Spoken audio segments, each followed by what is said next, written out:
So if you're living in California and you're considering moving to Texas, you probably want to know how the quality of life compares in Texas to California. Recently, the University of Texas at Austin and Stanford University released a joint study comparing the differences that will probably give you some insight that you may be looking for. In this video, I'm going to go over the key points in that study as well as some other more personal takeaways from people that I personally know who have made the move, and also we're going to look at an article written by someone who moved to Texas and ended up regretting it.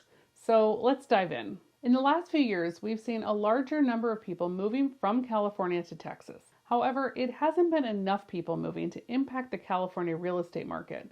We still have really low vacancy rates, we have low inventory of homes for sale, and still seeing multiple offers on homes in most areas. Now, the media has shown us that there's a mass exodus happening out of California, but over here in California, we're really not feeling it yet. I think we've been so overpopulated for so long that maybe now we just have a little bit of breathing room. But the numbers of people moving to some particular states have been high enough that the University of Texas at Austin and Stanford University joined up and they did a study on it. And here's how the two states compared. California and Texas are the two most populous states in the country. They are also possibly the two most polar opposites when it comes to points of view on government policies, taxes, regulations, and even the response to the global pandemic. In fact, views so opposite that Texas Governor Greg Abbott has made California a part of his campaigning strategy, using the motto, "Don't California my Texas," whatever that means.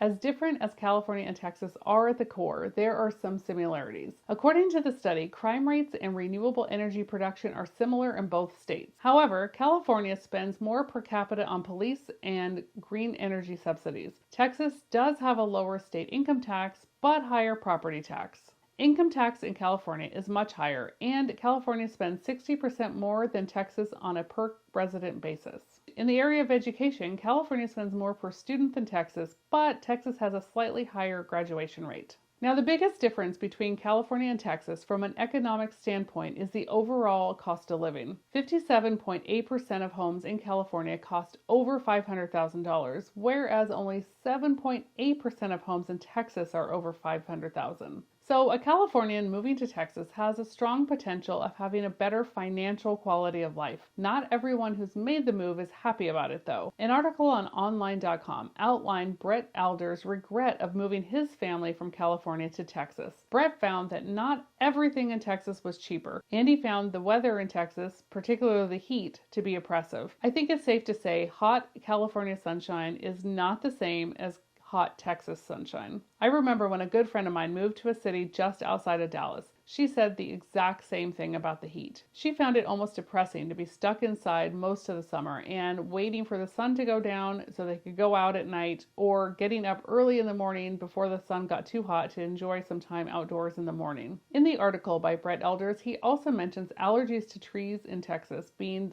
a debilitating problem for many people, especially for the first few years here in Texas. This is not the first time I've heard this. I'm not sure if it's a seasonal problem or just all year round, but if you're susceptible to allergies, consider yourself warned, and take note that there are local allergy treatment centers around Texas, which I understand are pretty common. Now, Brett's regrets are specifically about moving to the Austin area. Texas is a big place, and there's a lot more to Texas than just Austin. So if you're considering moving to Texas but not set on a city yet, it's worth taking some time to look around at some of the other major cities, such as Houston, Dallas, or San Antonio. I spent a little time traveling in Texas and visiting friends who have moved there. For me, the worst things about it are the excessive heat, the large, creepy, crawly, and flying bugs, and the nearly invisible but very small scorpions that can literally be almost anywhere, but you can't even see them. The humidity was a bit much for me in Houston, and while I was there, we had a really bad storm come through which flooded so many streets and parking lots. In fact, the rental car company where I rented a car from ran out of cars because their lot got flooded and every car in it was ruined and couldn't even be rented. So if you're seriously thinking about leaving California behind for a new life in Texas, I'm here to help you make the move go as smoothly as possible. Click the link in the description below and get a copy of my California to Texas relocation guide, which is designed to help you map out your relocation timeline and make selling your California home and buying your new Texas home as seamless as possible. If you found this video helpful, make sure you check out this video right here, but after you click the like button and subscribe to my channel, and I'll see you in the next video.